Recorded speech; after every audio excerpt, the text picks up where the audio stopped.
Dicen que los genios nunca mueren, que su voz se transforma en eco y su alma se convierte en leyenda. Y si hay un nombre que resume talento, dolor y revolución, ese es Tupac Amaru Shakur. Tupac fue más que un rapero. Fue un poeta de las calles, un soñador que usó la música como arma contra la injusticia, un hombre que hablaba por millones que nunca fueron escuchados. Pero detrás de cada estrella hay sombras. Detrás del brillo, de las cámaras y de los aplausos, hay enemigos silenciosos, amistades que se rompen y lealtades que se venden al mejor postor. Esta es la historia de un artista que cambió el curso del rap y de cómo la traición, la envidia y la ambición terminaron rodeándolo hasta el final. Tupac Amaru Shakur nació en Harlem, Nueva York, en 1971. Su madre, Afeni Shakur, fue una mujer fuerte, miembro activo del movimiento de los Panteras Negras. Le enseñó que la voz es poder, que la palabra puede ser un arma más potente que una bala. Desde niño, Tupac fue diferente.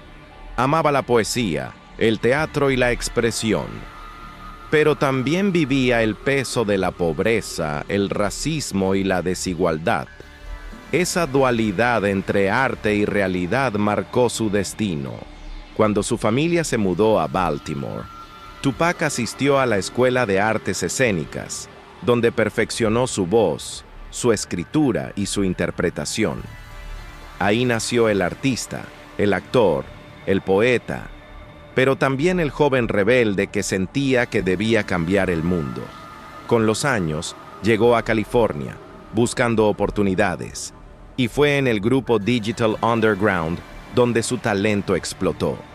Pasó de ser bailarín y corista a convertirse en el centro de atención. Su primer álbum, Dos Apocalypse Now, fue una bomba social. Hablaba de brutalidad policial, de jóvenes encarcelados injustamente, de pobreza y esperanza. No era solo música, era un grito que incomodó a políticos, policías y poderosos. Desde entonces, Tupac se convirtió en el portavoz de una generación olvidada, pero también en un blanco. Su fama creció con cada álbum, con cada letra, y con ella también creció el círculo de personas a su alrededor. Amigos, productores, sellos, colegas, todos queriendo ser parte del fenómeno Tupac.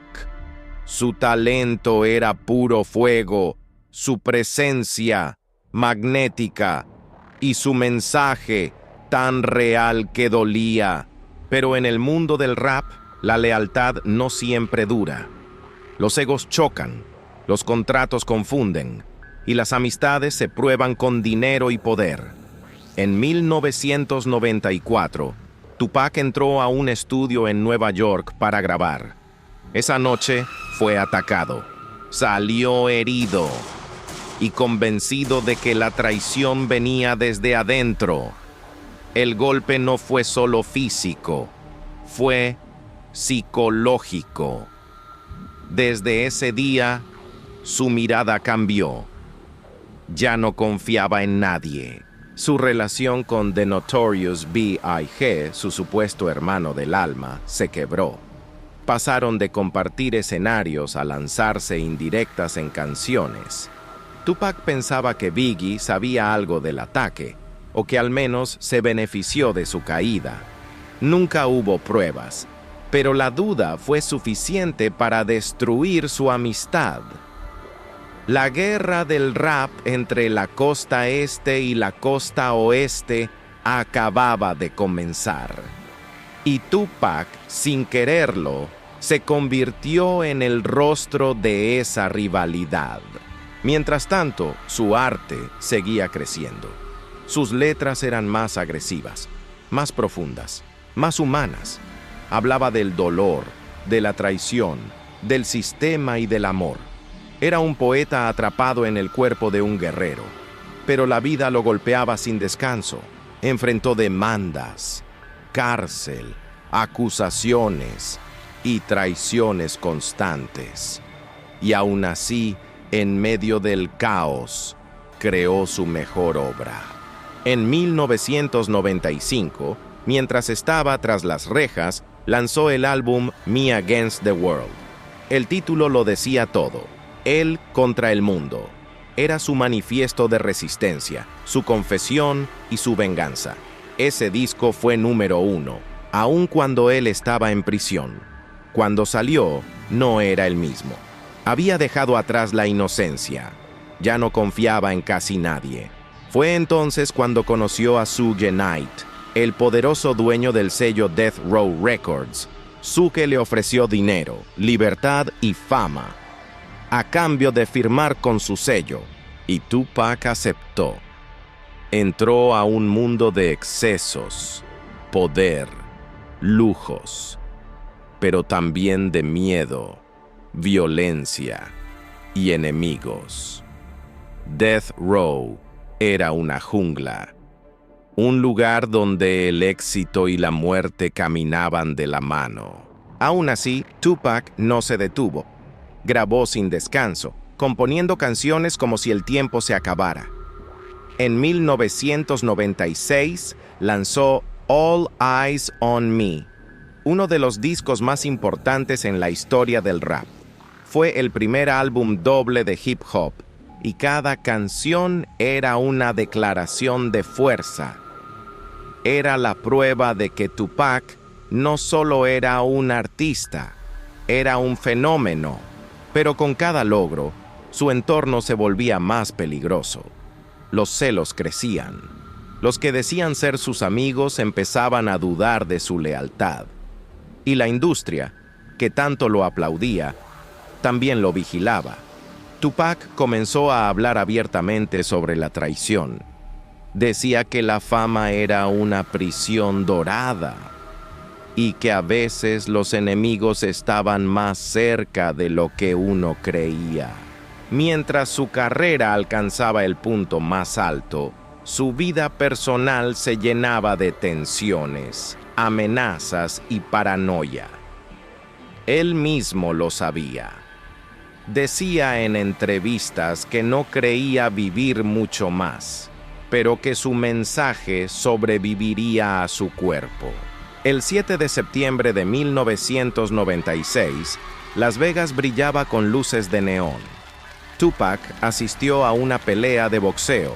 Parecía una noche normal, pero el destino tenía otros planes. Después del evento, subió a un auto junto a Suge Knight. Minutos después, una serie de disparos rompió el silencio de la noche. Tupac fue herido gravemente. 6 días después, su corazón dejó de latir. El mundo entero quedó en shock. Tenía solo 25 años. 25 años. Y un legado que ningún artista ha podido igualar. Desde ese día, comenzaron los rumores. Fue una venganza, un ajuste de cuentas, una traición desde dentro. Algunos decían que las mismas personas que se beneficiaban de su éxito fueron las que lo dejaron expuesto. Otros creían que el sistema, la industria o el poder lo querían silenciar. Lo cierto es que la traición se convirtió en parte de su historia. Tupac había hablado de ella tantas veces que su destino parecía escrito. En su último álbum, bajo el nombre de Makaveli, dejó mensajes misteriosos, como si supiera que el final se acercaba. Pero el final no fue el fin. Su voz sigue resonando, sus canciones siguen vivas, su mensaje sigue siendo necesario. Tupac fue un espejo de la sociedad.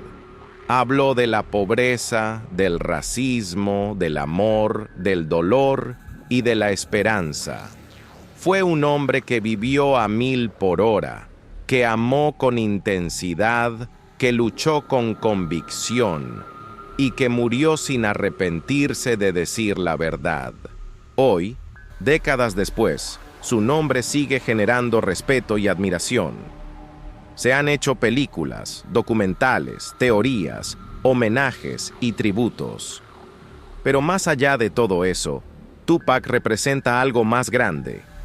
La lucha de quienes no se rinden, incluso cuando el mundo se les pone en contra. Tal vez la traición fue su condena, pero también fue su combustible, porque de cada caída él hizo una canción, de cada herida una verdad, de cada traición una lección, y quizás por eso su voz sigue viva, porque Tupac no fue solo un artista, fue una revolución con ritmo, un alma indomable que nunca se dejó dominar. El mundo quiso apagarlo, pero en cada barrio, en cada esquina, en cada persona que lucha, hay un eco de su voz diciendo: "Keep your head up". Mantén la cabeza en alto. Nunca dejes que te rompan. Al final, no fueron las balas las que callaron a Tupac. Fue la traición, la envidia y el miedo de un mundo que no estaba listo para su verdad. Pero su legado sigue encendido, como una llama que no se apaga. Las leyendas no mueren, solo se transforman en historias que nunca dejamos de contar.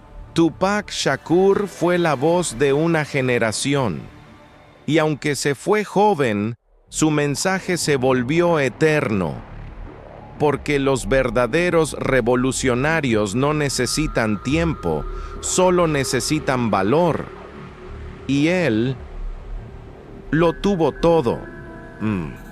¿Tú qué crees?